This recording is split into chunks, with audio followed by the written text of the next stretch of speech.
Hello everybody, SlimKirby here and welcome to the board ranking of Mario Party 5.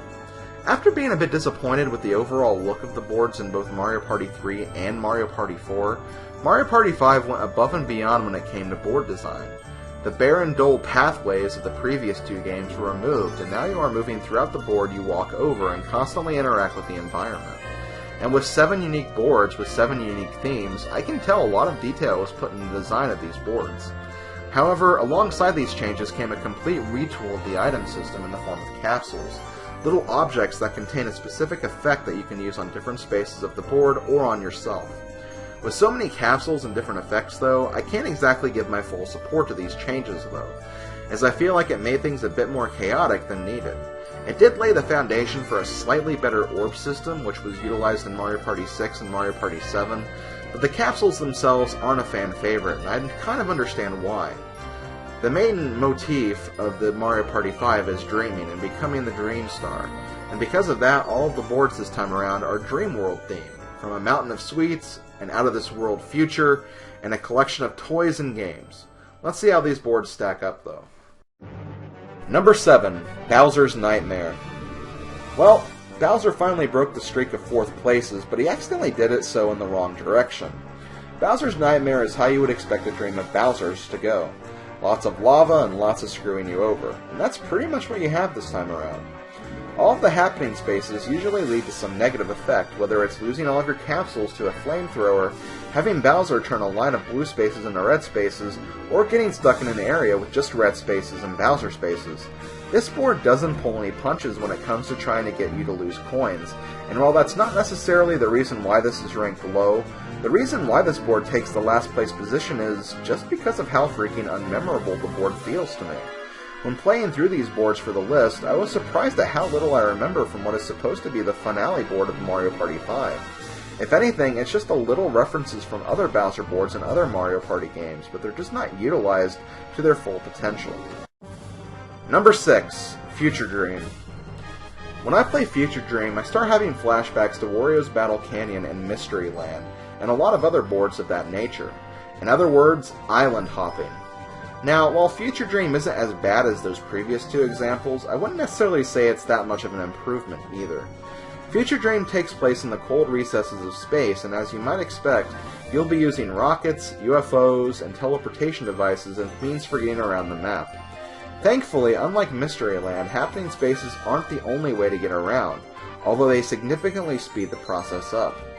Once you make it to a certain point on the island, you do have the option to pay yourself to move to a different area, which I do like, but aside from that, everything else just feels kind of dull to me.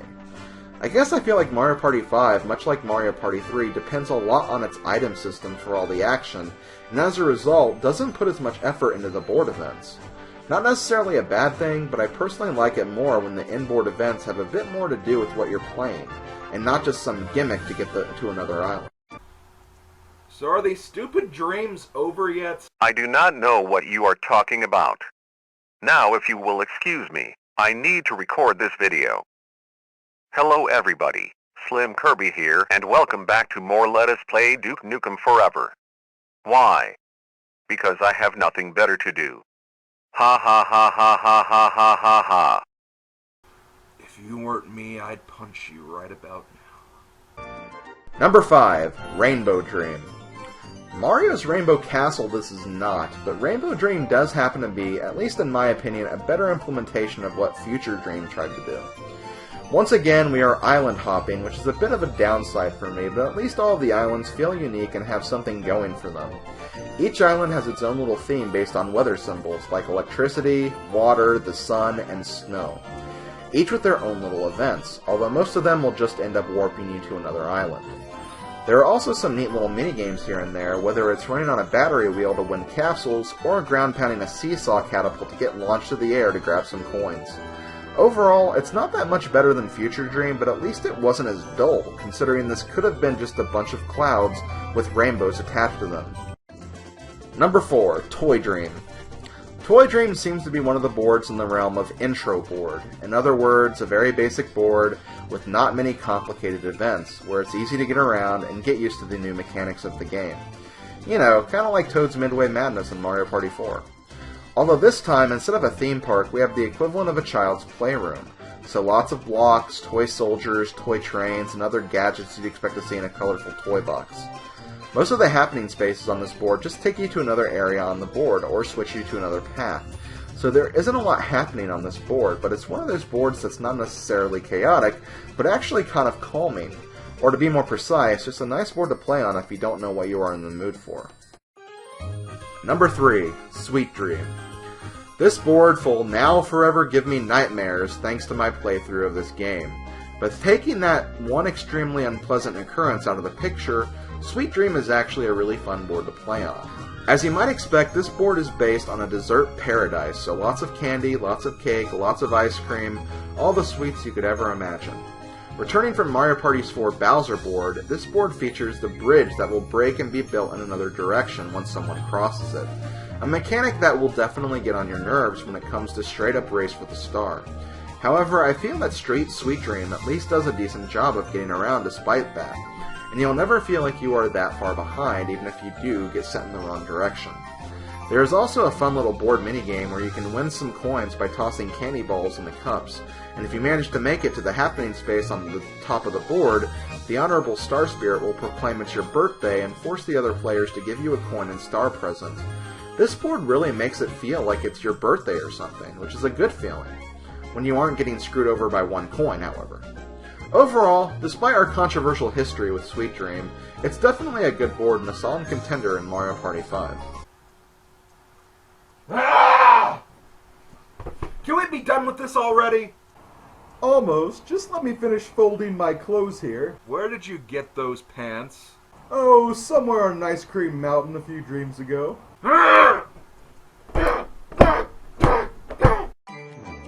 Number 2, Undersea Dream.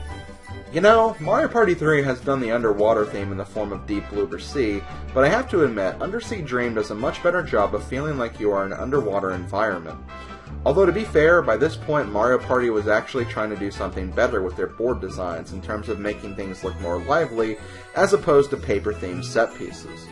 Regardless, welcome to Undersea Dream, the board where you take an underwater adventure getting rides from dolphins and manta rays, playing shell games with Cheep Cheeps for capsules, and navigating around the nicely designed underwater set pieces like shells, seaweed, coral, you know, all of that stereotypical marine plant life stuff.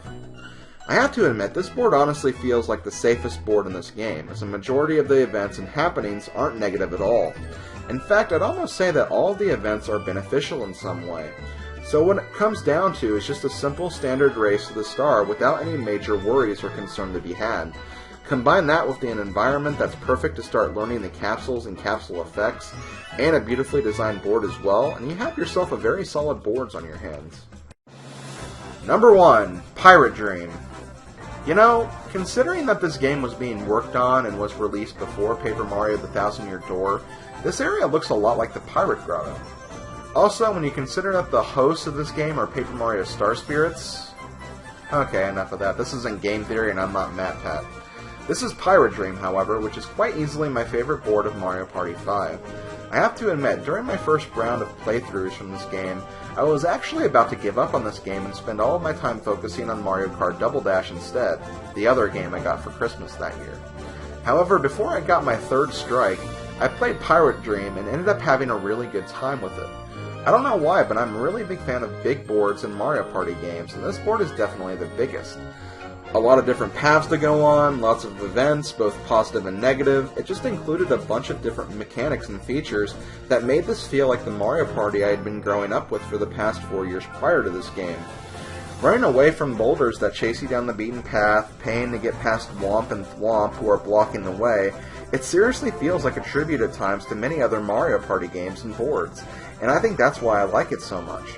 I also feel like it's a board where the capsule item system gets in the way the least amount, probably considering just how many freaking spaces and paths are on this board. Don't get me wrong, I don't think the capsule system is necessarily bad, but when there is a capsule event happening on every single player roll, and so many different events and so many different spaces to the point where you can't even remember what space carries what, not only does it slow the game down immensely, but it starts to go down the road of the bad kind of chaos. So almost by default, this board is the number 1 board in Mario Party 5, just because it minimizes that chaos, gives us glimpses of Mario Party done right, and overall just being a really cool board to play on. Okay guys, and with that we are done with Mario Party 5, and we've reached the halfway point of this series. Thanks for sticking with me in this series for those who have been a part of it, and as a reward for sticking with me, I'll go ahead and reveal a little spoiler that when this series is over, as per the recommendation of you guys, I will be doing a list specifically for ranking all of the console Mario Party games, one that will also include the newly released Mario Party 10 as well. As for the Mario Party 10 individual lists, not sure if I'll be ready for those by the point that I finish this series, but it is something I will do when I am ready for it. But, aside from that, thanks for watching everybody. See you guys next time for Mario Party 6. Later, folks. My alarm? Oh my god, it's over! Whew. It's finally over. Wait a minute. Hey man, what's up? Yes, thank God! Whatever it is, it's over. I'm just happy. What are you doing, man? You doing one of your streams today? Yeah, getting ready to stream the best Mario Party game. You in? Alright, yes, I'm in. Let's do this. Today's gonna be an amazing day. Oh yeah, let's get ready for some Mario Party 3 action! And so SlimKirby screamed himself to insanity under the prospect of Mario Party 3 being the best Mario Party.